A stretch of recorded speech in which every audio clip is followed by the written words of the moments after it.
We're going to hear from Kent Hughes himself in this video. He even made another trade this week. But I did promise a grade, and a grade I am going to hand out. I'm going to give Kent Hughes a...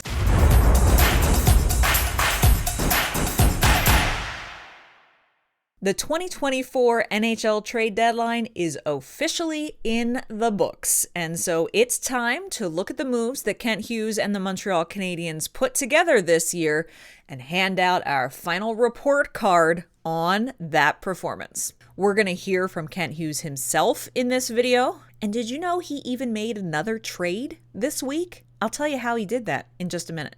First off, though, I have to give a round of applause and say our special guest that we had on the show last week, Sportsnet's own Jason Bukala, hit the nail on the head with the things he told us here on this show in terms of he was projecting Kent Hughes to take the patient approach. He was projecting that Kent Hughes wouldn't make a ton of moves, and that if anything did happen, it was going to be something that was going to be an offer that Kent Hughes couldn't refuse.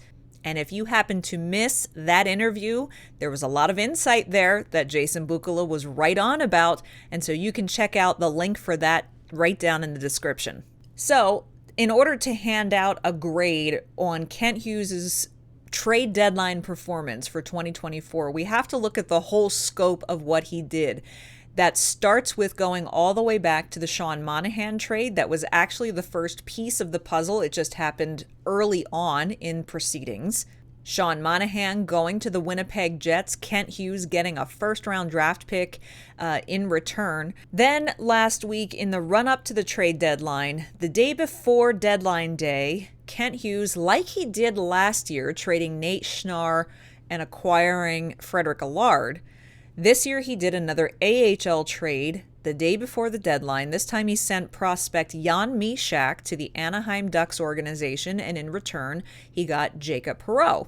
This is basically a move purely for Laval, and if you'd like to hear more about Jacob Perreault and his transition coming over to the Laval Rocket and his debut game this past Saturday, well then, you're going to want to watch this video. The big splashy move that Kent Hughes made this year, of course, was just a couple of hours before the deadline arrived last Friday, and that was trading Jake Allen to the New Jersey Devils, getting a conditional third-round pick in 2025 in return, albeit the terms on getting that conditional pick changed to a second-round pick are pretty steep.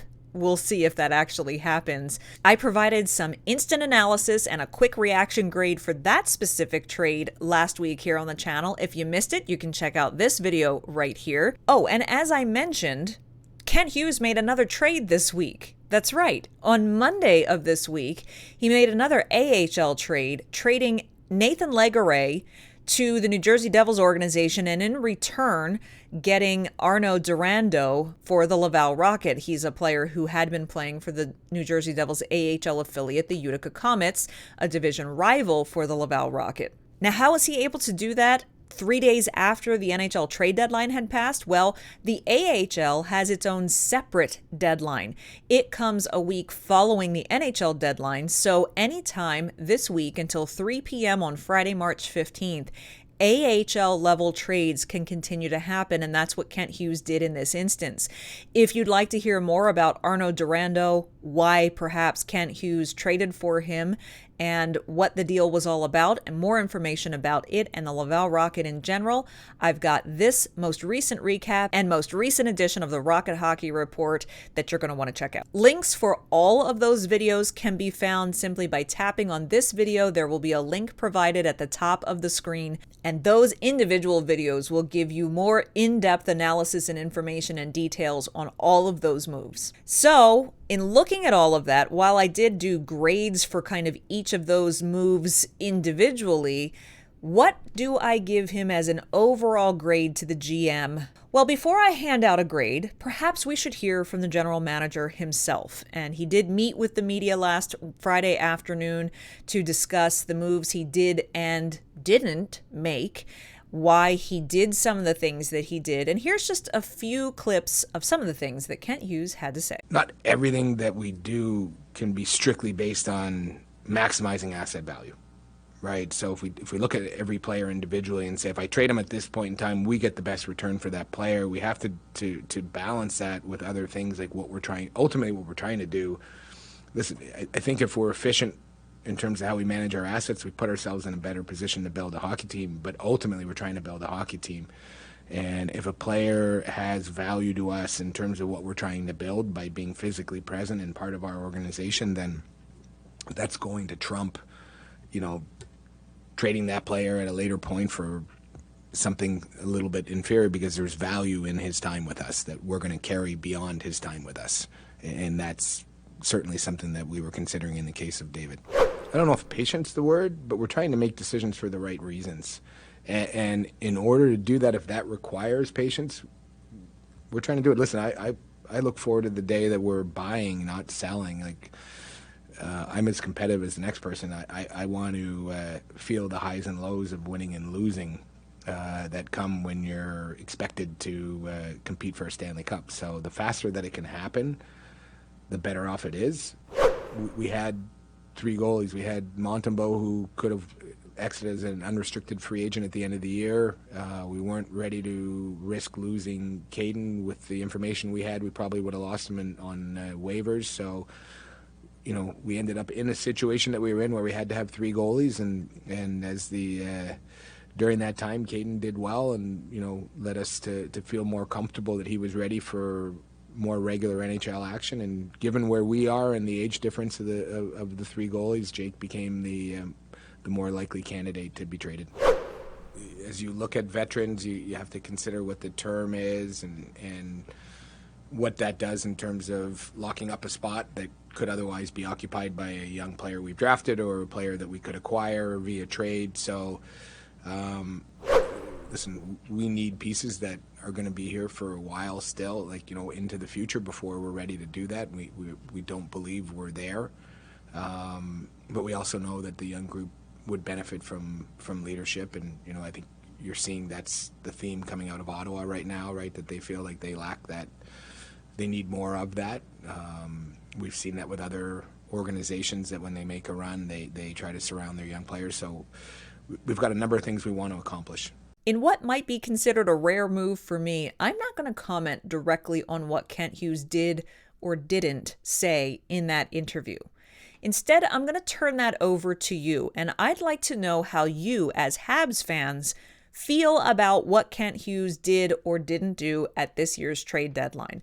Drop a comment down below in the comment section. Did he do enough? Did he not do enough? Did the returns that he get seem fair? Were they appropriate trades to make?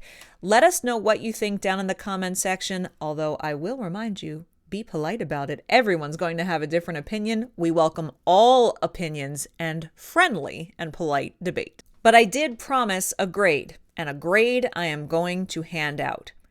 While I think that the Sean Monahan trade was a good deal, he got a good return for Sean Monahan, better than he would have been able to get for him if he had had the opportunity to trade him last year. The Sean Monahan trade was good. I like the trade of getting Jake Allen out of the organization, just in terms of nixing the 3 goaltender rotation with Jake, which Jake Allen himself said was extremely difficult to deal with every day. That the 3 goaltenders had a lot to juggle with trying to deal with a crowded crease. And I do think that the return he got for Jake Allen was okay. But if you watch that video I referenced about the grade I gave the Jake Allen trade, I have some issues with the salary retention in this particular instance. And overall, I just feel that Kent Hughes probably could have done a little bit more at this trade deadline. He seems to have a pattern for me of leaving a lot of his roster movement to the offseason the past couple of years, and I don't know that that's the most effective time to move some of his personnel. In some cases, yes. In other cases, I'd like to see him be a bit more aggressive, and frankly, the Habs were set up to be pretty active sellers for this trade deadline, and that's not what we saw happen. Now, this grade is probably going to be maybe a little higher than some of you would like from what I've seen in recent comments here on the channel, but I do consider the Sean Monahan trade a good trade, and the Jake Allen trade was a pretty decent trade. So I'm going right down the middle here, and I'm going to give Kent Hughes a C on this particular trade deadline. That's an improvement from last year. Last year, I think I gave him a D. This year, I'm giving him a C because he did make some good moves. I just don't think that he did enough, and I'm not loving the salary retention slot management for this year and next year as well. So feel free to let us know in the comments if you agree or disagree. Give us your grade and how satisfied you are with the culmination of this year's NHL trade deadline. And if you want even deeper analysis on all of these moves and really what it means for the organization at this stage of their rebuild, something you can really sink your teeth into maybe on your morning commute or a walk or while you're making dinner, well, Rick and Michael left no stone unturned when it came to the NHL trade deadline. On the most recent episode of the Canadiens Connection podcast, you should check out this video right here, and I'll see you again next time.